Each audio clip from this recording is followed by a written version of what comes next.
I want to actually, so I feel like this afternoon I want to change gears a little bit, and I want to ask your permission to work in a little more sort of workshop-y kind of mode. What I want to do is I want to think through, I want to build on what we've been doing, but also change gears. I want to build on this sense that human beings are lovers, that we are what we love, and that our loves are shaped by what we worship. So in a sense, to say that you are what you love is also to say you are what you worship. And so everything hinges on what you worship, right? Because that's what's going to order your loves. And one of the things I've tried to emphasize is that this is just a structural feature of being human. So this isn't just a claim I'm making for Christians. I'm saying that every single human being who is made in the image of God has this kind of orientation to the world. The question isn't whether you love. The question is what you love. And so I think that makes a difference for how we will think about cultural analysis, cultural engagement, but I also think it should make a difference for how we think about evangelism and mission. And this is kind of the meat of what I would like to explore with you this afternoon. I also think it changes how to understand a secular society. In other words, what I want to do is think about with you this afternoon is what are the implications for what we've been talking about for understanding our secular age? Is a secular age an age in which people no longer worship? Is a secular age an age in which people no longer love? Or instead, is a secular age, a secularized society, one in which, in fact, that still remains an ineradicable part of being human, so that something else is going on there? In fact, could it be the case that a society could be at once more secular and more spiritual?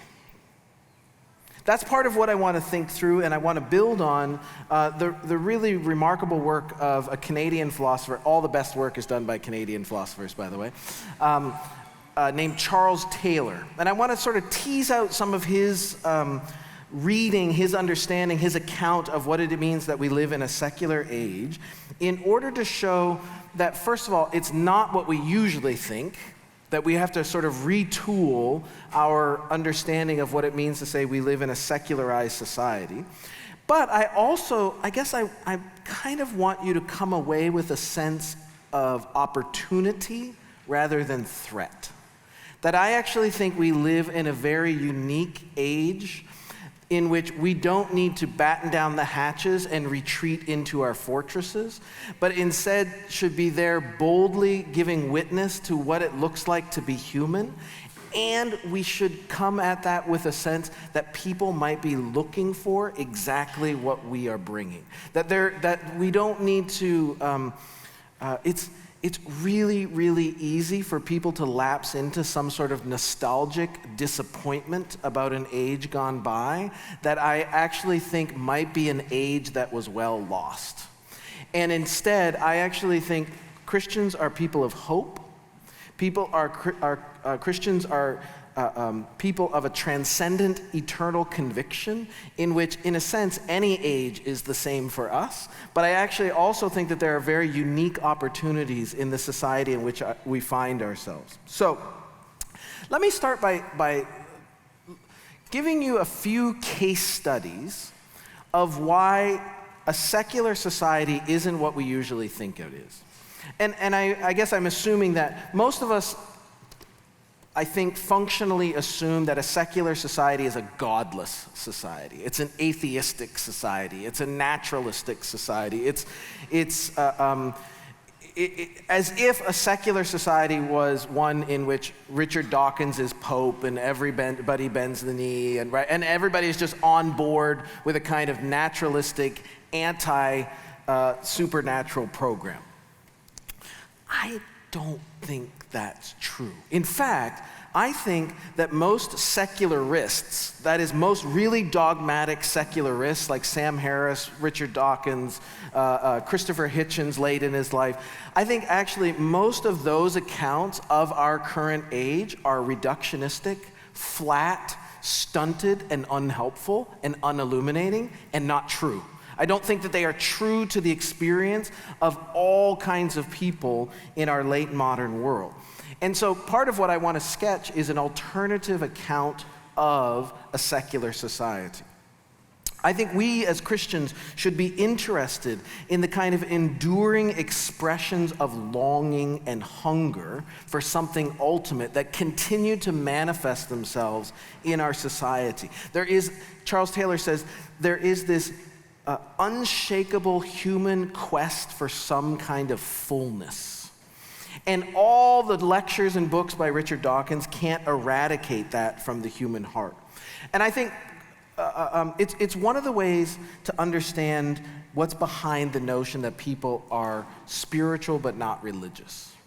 And I think as Christians, we sometimes write off these kinds of expressions as mushy and misguided and even idolatrous. But in a sense, I actually think that we should be intrigued that such longing endures in a secular age. So instead of something to attack, it might actually be something to build on, to start from. And I want to suggest that this is exactly an Acts 17 Mars Hill Areopagus strategy for engaging and encountering those who who don't believe what we believe. I want to give you a few examples of why I don't think Richard Dawkins understands a secular society. Look around at the sort of cultural moment in which we find ourselves, and you will find all kinds of cultural expressions of a kind of hunger and longing for something more, some kind of fullness, even some kind of transcendence. In fact, Charles Taylor says that there is a generalized sense in our culture that with the eclipse of the transcendent, something has been lost. I remember this really hit home for me several years ago when I was living in England, and there's a British novelist who unfortunately is still not very well known this side of the pond. His name is Julian Barnes. He's both a novelist and does nonfiction work, and several years ago he published a memoir called Nothing to Be Frightened Of. It was a remarkable, remarkable book. Now, what you have to remember is, so England is a deeply, deeply secularized society. And Julian Barnes, in a sense, is almost the poster child of a post-war generation who grew up never going to church, know nothing of God, have absolutely no interest in anything to do with religion or Christianity. And yet, in Julian Barnes' memoir, Nothing to Be Frightened Of, he at one point says this: I don't believe in God, but I miss him. How fascinating. So remember, Julian Barnes has no sort of religious stake in anything, and just very honestly says, I don't believe in God, but I miss him. What's going on there? What sort of longing is expressed in that sort of memory, right? Or I think of the lyrics of so much of the music that I listen to, which is now, I'm an old, middle-aged white guy. But this is, and so for me, the kind of high point of music was, well, after U2's Joshua Tree, it's the 90s in Seattle, okay? But I'll give you one example. What intrigues me is listen carefully to the music that we hear around us and listen for the longing for transcendence. I'll give you one example. This is a lyric from the Postal Service from a song called Clark Gable. Pretty much anything Ben Gibbard writes fits as an example here. Here's the line. I'm not going to sing it. Though I kind of want to, but I'm not going to. Because I think lyrics just don't, the lyrics are meant to be sung. But anyway, okay. I want so badly to believe that there is truth and love is real. And I want life in every word to the extent that it's absurd. I'm looking through the glass where the light bends at the cracks, and I'm screaming at the top of my lungs, pretending the echoes belong to someone I used to know. I want so badly to believe that there is truth and love is real, right? That's the expression of a longing and a penchant that shows that even in our supposedly secularized society, and in some ways, Seattle is like a slice of Norway dropped into North America in terms of secularization process, and yet here you still hear this longing for something more. Second case study. So I have this kind of inordinate fixation on Steve Jobs, who I think was such a tragic, broken, brilliant man. And if you ever get a chance to read Walter Isaacson's biography, it's such a chilling, haunting, disturbing, and yet oddly fascinating story of Jobs. We all know him, of course, as the founder of Apple and many other things.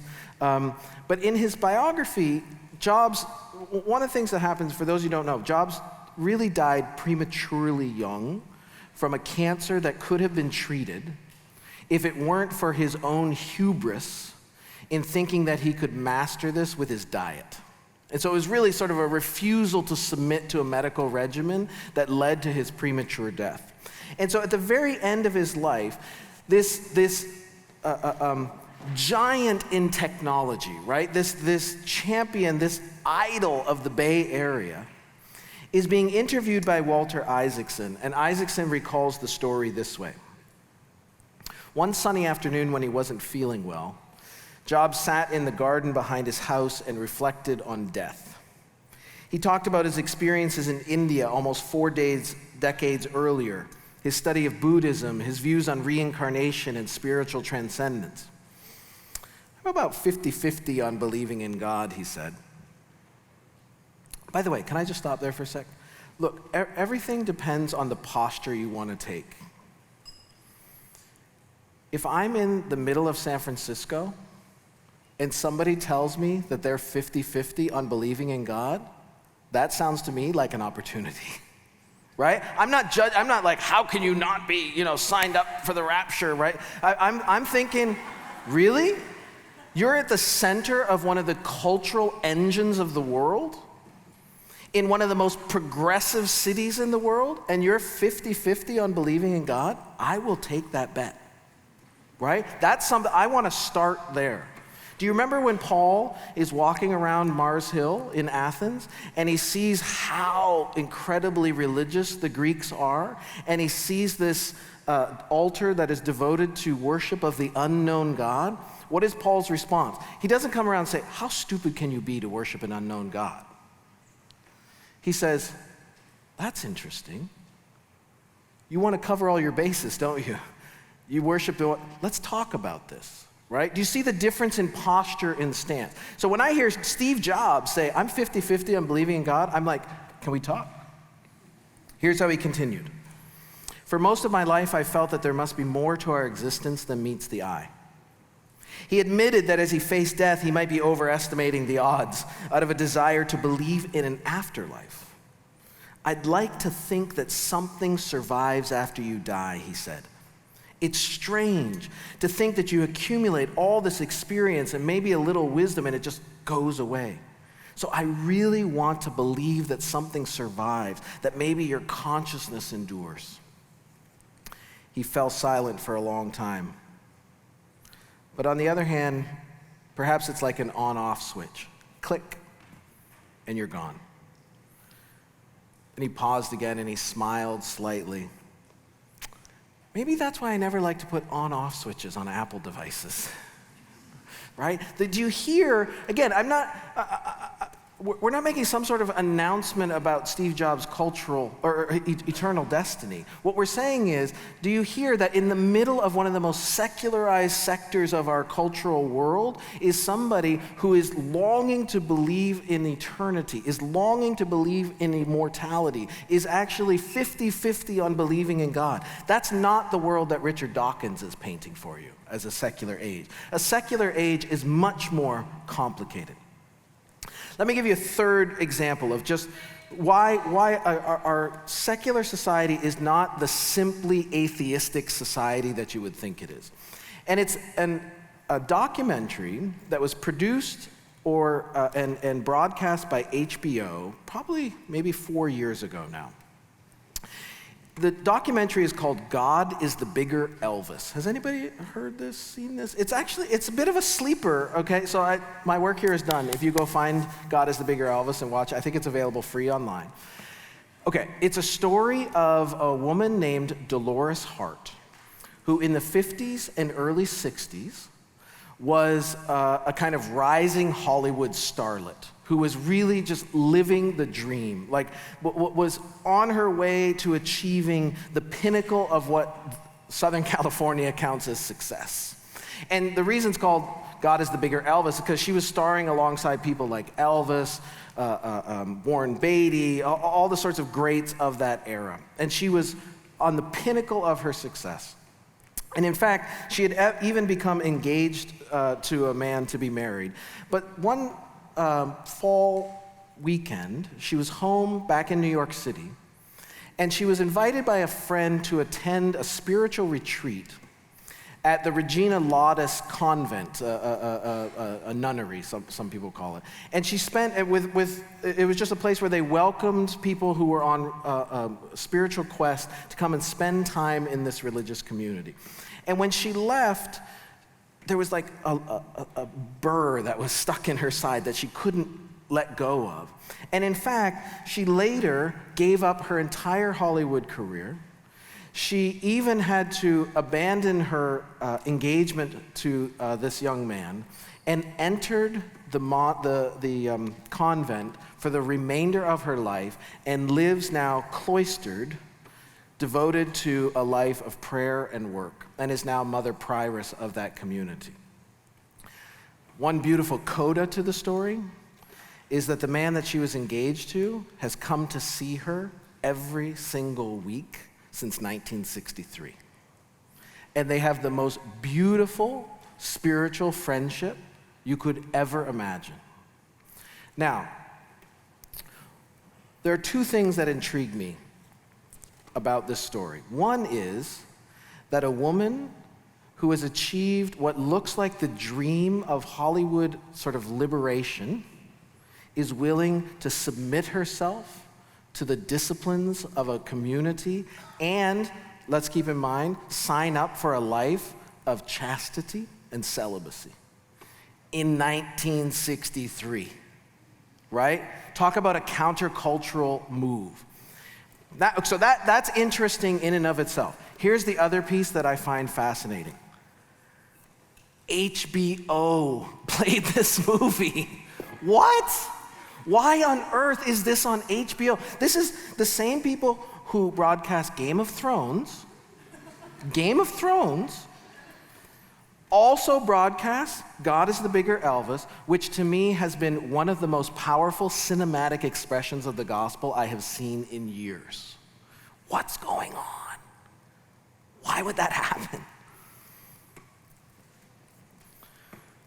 Could it be that a culture that has now lived 40, 50 years with such a distorted view of freedom as licentiousness is now looking around at those who have a very different understanding of freedom, who think that freedom is actually found in submission? Is that portrayal of a way of life now so strange, so fascinating, and looking so fulfilling that actually we might be reaching a cultural moment where people are starting to say, we might have got this wrong, right? You can mount all the screeds you want about how the world is ending, but God is the Bigger Elvis was broadcast on HBO. That's an interesting time to live in. What do we do with that? I think we need to realize that a secular age is not the simply godless thing that we take it to be. That it's not synonymous with a secularized or it's not synonymous with an atheistic society, even if it's still a disordered way of being. I want to give you one last example. It comes from one of my favorite writers, novelist and nonfiction writer named David Foster Wallace. Any David Foster Wallace fans? I see that hand. There's also a new movie about David Foster Wallace that has recently come out called The End of the Tour. Has anybody heard of this? It's kind of minor art house kind of film. I really need to pick movies that people know about. Like I need to come up with some illustration that is based on Frozen or something. But I would have to see Frozen, which I have not.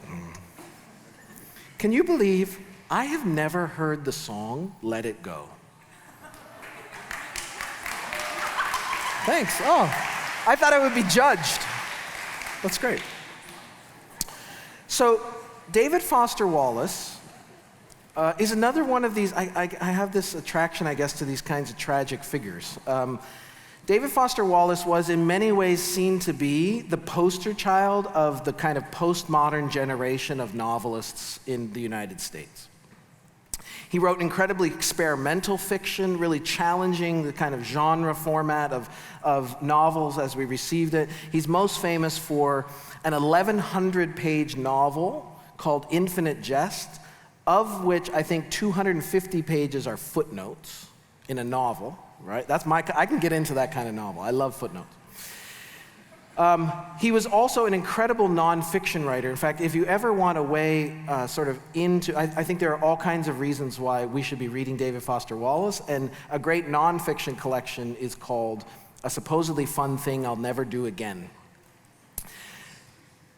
Sadly, Wallace committed suicide in 2008. And what makes it even more unspeakably sad is that he was so clearly a seeker his whole life.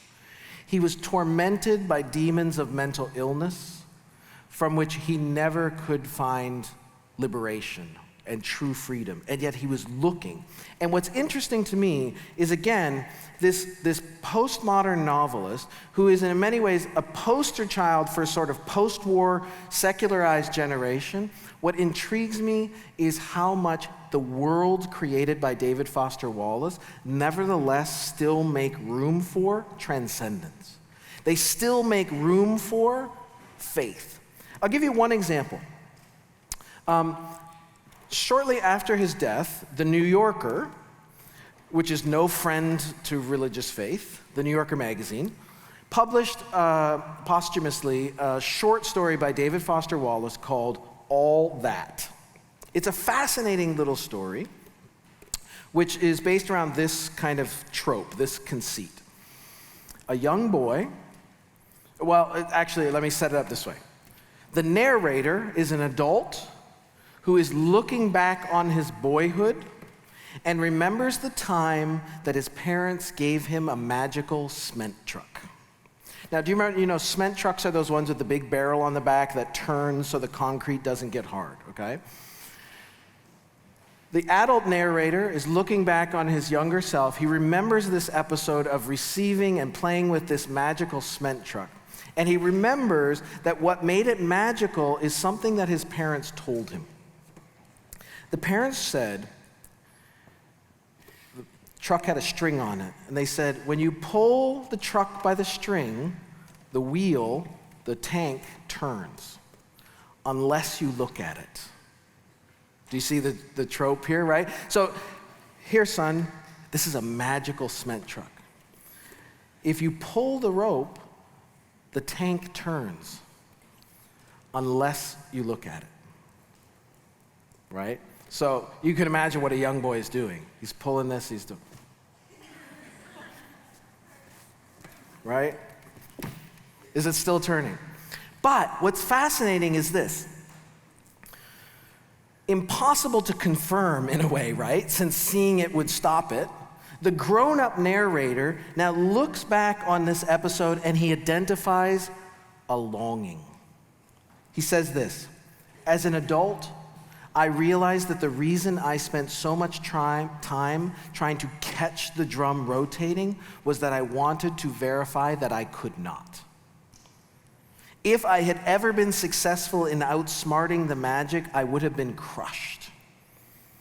Now, at this point, right, you've got the adult narrator looking back on his boyhood life, and you would expect, remember, what interests me is the world that the novelist David Foster Wallace is creating here. You would expect the mature adult to now look back on this period of his life, and now you'd expect this story of kind of rational maturation, right, of putting away childish things like magic, growing up, and learning to no longer be duped. Wake up and smell the disenchantment should be the narrative arc here, especially if you're publishing it in the New Yorker. But that's not what Wallace does. To the contrary, the grown narrator looks back at his younger self and he sees in this episode, quote, the origin of the religious feeling that has informed most of my adult life, a fundamental attitude of reverence. What passes for atheism, he observes, is still a mode of worship. A kind of anti-religious religion. If that isn't a description of Richard Dawkins, I don't know what is. An anti-religious religion, which worships reason, skepticism, intellect, empirical proof, human autonomy, and self-determination. But the narrator is not going to convert to that anti-religious religion. To the contrary, he says, in fact, the most powerful and significant connections in our lives are at the time invisible to us. That seems to me a compelling argument for religious reverence rather than skeptical empiricism as a response to life's meaning. In other words, he owns up to the fact that the world is haunted by this sense that we're just making this up, that the religious is fiction, maybe, but in fact what he remains open to is the possibility that there is someone there.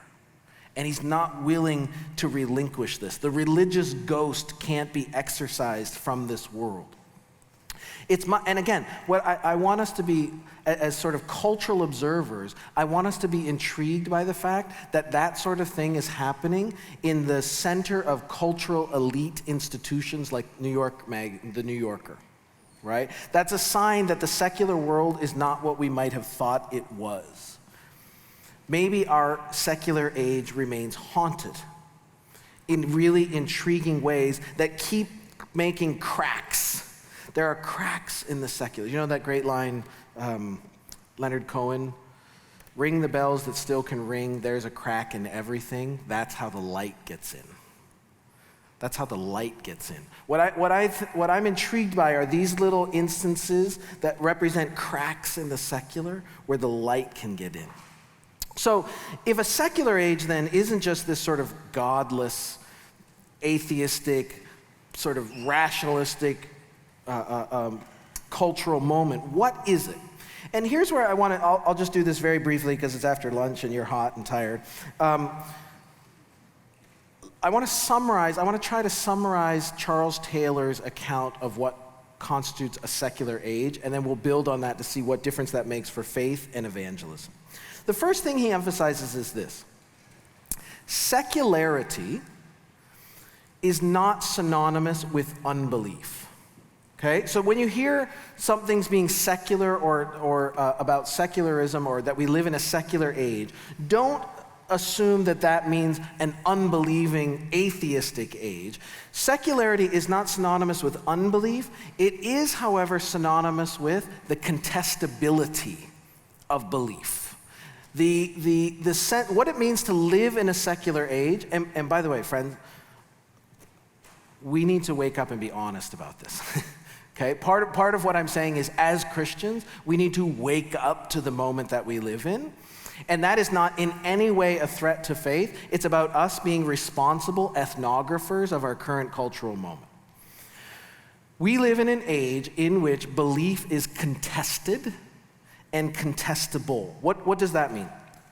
It means simply this: nobody can take their worldview to be axiomatic across society. Nobody can assume that their belief system, their worldview, is just taken for granted by everybody else in the society. Now, that should interest you because, and that means as simple as this: none of us are surprised by neighbors who aren't Christians, right? Like that's not like a stunning shock to us. What's interesting, however, the only people I think who refuse to really own up to this, that all beliefs are contested and are contestable, are dogmatic secularists in the center of elite culture who can't imagine that people still believe in God. Do you know what I mean? So Charles Taylor, he frames the question this way, because there's kind of a history lesson. It's like asking, how do we get to where we are in this current moment? And the question he asks is, how is it in Western societies that we went from a time in, say, 1500, when it was virtually impossible not to believe in God, to a time in the year 2000 in which, in certain elite, influential sectors of society, it is virtually impossible to believe in God? Does everybody feel that tension? I mean, obviously, that's not Biola University, but it is Hollywood. It is Seattle. It is Manhattan, right? I mean, there are influential cultural centers in which the default assumption is that anyone who is rational can't possibly believe in God. Now, we all know that there's obviously exceptions to that, and that's why it's also important to articulate the rationality of Christian belief. All I want to point out is that we need to be honest and recognize that we live in a secular society insofar as we live in a society in which no one's beliefs can be taken to be axiomatic or uncontested. And I think the gospel actually expects that. That's why we are sent on mission, right? There's something in the very logic of mission that recognizes that work needs to be done. A second theme that I think is important to understand about a secular society is that the secular age is in some sense a kind of accomplishment. It's not just what's left over when you take religion out. It actually has to come up with its own alternative beliefs, its own alternative morality, its own alternative even spirituality, you could say. And that's what Charles Taylor calls exclusive humanism. Exclusive humanism. Here's what he means. In a secular age, one of the things that changes in the 1700s, 1800s, 1900s, the shift, the kind of cosmological shift that takes place in our Western world, is that functionally and practically, we all assume we live in what Taylor calls an immanent frame. That is, we all, maybe in ways that we don't even realize, functionally assume that the universe is kind of closed. And so then what happens is the humanist has to look for ways to articulate significance, meaning, morality, and obligation that don't make any reference to transcendence and don't make any reference to eternity. And the resulting, and Taylor, by the way, thinks that is absolutely unprecedented in the history of humanity. Right? Even if you're talking, even Greek paganism wasn't doing that, right? So the real sort of significant cultural accomplishment of a secular age is to have come up with this mode of exclusive humanism, which has come up with sort of viable ways to imagine significance and meaning and morality without any reference to God or transcendence and without any reference to eternity. Now, why would that make a difference for us? I think responsible evangelism and mission has to realize that people are not asking the questions you're bringing the answers to. In other words, we sometimes come armed with the gospel, imagining that those that we are bringing the gospel to are sitting around wondering whether God exists. The fact is, they're not asking those questions, in part because they have so significantly forged lives of meaning and significance without having to appeal to that. So in other words, you can't come along and say, Christ is going to bring meaning to your life. Christ is going to bring significance to your life. Friends, they already have pretty significant lives. They already, remarkably, have a sense of a kind of meaning. I think this is one of the ways to understand precisely why rising generations are so committed to justice issues, because it is the way for them to make significance out of a life that is natural. Does that make sense? In other words, people start clinging to their political ideologies with a kind of religious fervor because that's all they have within an immanent frame. And so part of recognizing the challenge is realizing the sort of religious significance that people are now giving to earthly realities. So you can't just come in and say, you can't do the donut man thing anymore. Do you know what I mean? You can't quite say, oh, I know you've been walking around, you've had this big empty hole, and I've come to fill it.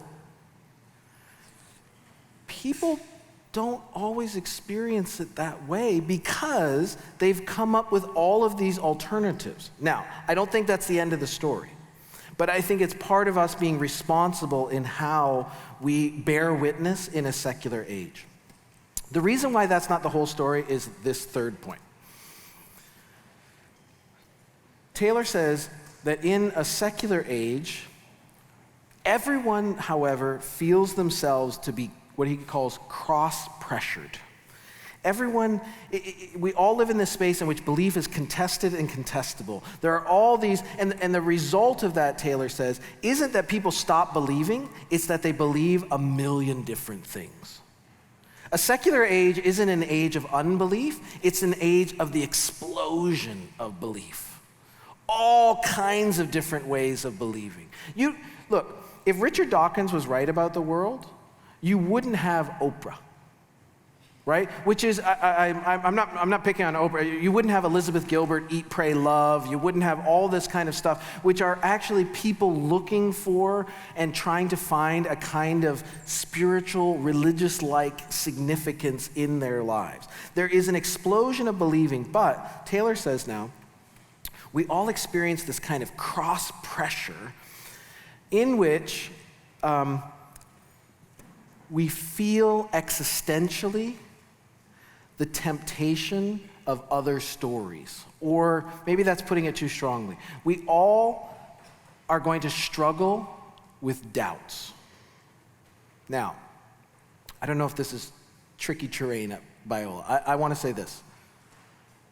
Doubt is not the enemy of faith. In some ways, doubt accompanies faith because only believers can doubt, right? And so it's not, I think it's really, really crucial for the church to be honest about this, that doubt isn't a failure to believe. I believe, help thou my unbelief, is our prayer. Right? And so part of this is owning up to the fact that we live in this contested, cross-pressured space. And for believers, that means that there are rival stories of meaning and significance that we will, if we are honest, if we don't just stick our heads in the sand, we have to be honest about the way that they can be compelling. I'm not saying that they're true, but I'm saying that they can be compelling.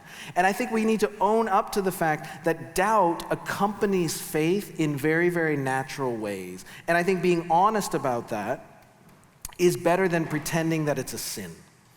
Friends, I think if I'm freaking you out, I would just point you to the Psalms. Because what you get in the Psalms is the inspired, canonical, divine endorsement of doubt that is expressed in lament, in which people who believe in God come to God and say, "What are you doing? This is not the way it's supposed to be." They are questioning God. They are challenging God. God is not scared of any of those questions. God is not threatened by our doubts. And in fact, I think Scripture makes room for that to voice those precisely so God can envelop us and fold us back into them. But here's the other flip side of this, though. If a secular age is an age in which everyone is cross-pressured, It means that believers are going to struggle with doubt. But here's the really interesting thing. It also means that doubters are going to be tempted to believe. Do you see that the doubter's doubt is faith? Right? That if the unbeliever feels cross-pressured, actually what that means is there are going to be days in which the unbeliever has to wonder, I might have this wrong. And there are cracks in the secular that are opportunities for the proclamation of the gospel. So what do we do with this? What are some of the implications of this for what faithful Christian witness looks like in a secular age? First of all, I do think that Taylor's model helps us to understand this kind of spiritual but not religious phenomenon in a new way.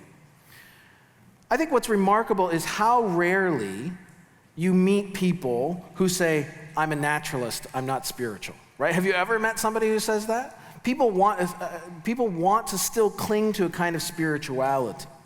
Or nobody comes along and say, I'm a devotee of calculating rationality, not spiritual. No, there's something else going on here. So people regularly quip, I'm spiritual, but I'm not religious. That, to me, is a signal of an enduring longing that characterizes human creatures made in the image of God. That's still this little echo of the fact that to be human is to be worshiped. The explosion of these different modes of believing continue to attest to the fact that we long for something more, and that someone might be calling to us. And I think too often, Christians just kind of lament and regale against this state of affairs as a loss of some supposed time when everybody was a Christian.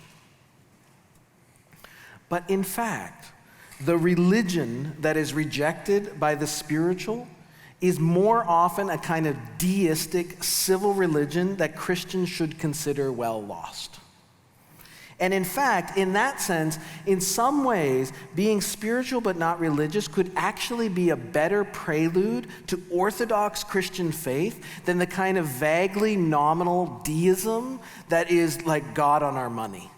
Do you know what I mean? The sort of longing for this kind of 40s and 50s sort of assumed picture in which everybody in America is a Christian is not the gospel of Jesus Christ. That was never the worship of the triune God. And if people are being honest that they're not signing up for that sort of vaguely American deity, I'm all for that. Because that's not a prelude to the gospel anyway.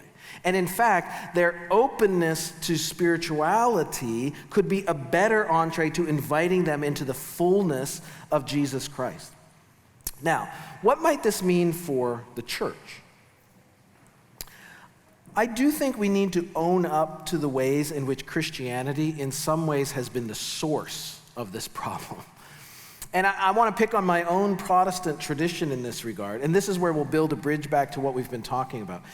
Taylor, interestingly, says one of the things that happened in modernity is that Christianity was excarnated. Do you all know the term incarnation, right? The incarnation is the second person of the Trinity becoming the Son, taking on flesh. So incarnation is this process of becoming embodied. Excarnation, then, is a process of sort of disembodiment. And what Taylor points out is that in many ways, the sort of unintended consequence of the Protestant Reformation was a kind of excarnating of the Christian faith. So it just became this kind of intellectual phenomenon, a set of beliefs and doctrines that you affirmed, and we become these brains in a stick who sit down for 40 minutes to hear another lecture. Ironic. When in fact, historically, the Christian faith was an embodied way of life in the rhythms and routines of a community worshiping around the word and table, and it remembered that Jesus came to us in the flesh. And so I think one of the things that we need to do to sort of roll back the effects of a secular age is reincarnate, no, that's not what I meant. Strike that from the record. Is to re-embrace an incarnate, embodied Christian faith that finds itself in an expression of worship that is material. I will say, I think there are two powerful expressions of that. One is the sort of ancient heritage of historic Christian worship that you get in Catholic, Anglican, Lutheran, Orthodox traditions. The other, however, I also will say, I think that this is part of what explains the explosion of Pentecostal and charismatic Christianity around the world, because for those in Pentecostal traditions, worship is a bodily activity, right? It's a material activity. And something about posture makes a difference for how we encounter God. I think my sense is, if I was a futurist, which I am not, but if I was to sort of hazard a guess of what sort of faith and expression of outreach would reach a secular age, it's not going to be slick messages. It's not going to be angry apologetics. It is going to be a lived community of faith, inviting people to belong to the body of Christ in all of its weird, strange, historic, transcendent vibe, right? I actually think the future of the church is ancient. I think the most postmodern way to be faithful is to remember ancient ways of being Christian. I think it's that kind of robust, historic expression of the Christian faith that will actually capture the imagination of that kind of spiritual crowd. So that Christian communities need to cultivate these robust communities of incarnate faith that the spiritual will come looking for when the kind of thin gruel of their do-it-yourself spirituality turns out to be isolating, lonely, and unable to endure crises. What Christian communities need to cultivate in our secular age is faithful patience. Even I think receiving this secular age as a kind of gift for us to renew and cultivate an incarnational, embodied, robustly orthodox Christianity that will look like a genuine alternative to these other rival versions. In other words, the future of the church's witness actually depends on us renewing our worship. And in that sense, lived, embodied, communal, historic, formative worship is its own evangelism. In the ancient church, it's interesting. The catechumenate, was the people who were invited into faith were in a way invited to belong in order to learn how to believe. And I think that's what we need to be thinking about going forward. I want to close with a poem, the reading of a poem that I think captures this kind of possibility.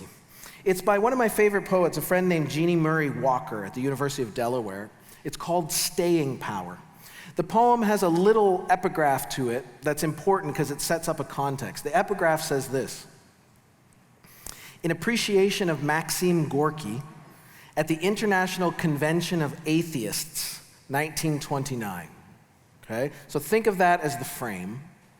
Here's the poem. It's called Staying Power.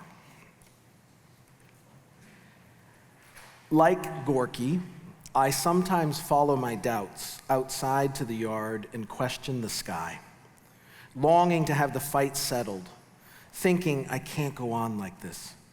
And finally I say, all right, it's improbable, all right, there is no God. And then, as if I'm focusing a magnifying glass on dry leaves, God blazes up. It's the attention maybe to what isn't there that makes the emptiness flare like a forest fire until I have to spend the afternoon dragging the hose to put the smoldering thing out. Even on an ordinary day, when a friend calls, tells me they've found melanoma, complains that the hospital is cold, I say, God, I say, as my heart turns inside out. Pick up any language by the scruff of its neck, wipe it face, set it down on the lawn, and I bet it will toddle right into the God fire again, which though they say it doesn't exist, can send you straight to the burn unit. Oh, we have only so many words to think with. Say God's not fire. Say anything. Say God's a phone, maybe. You know you didn't order a phone, but there it is.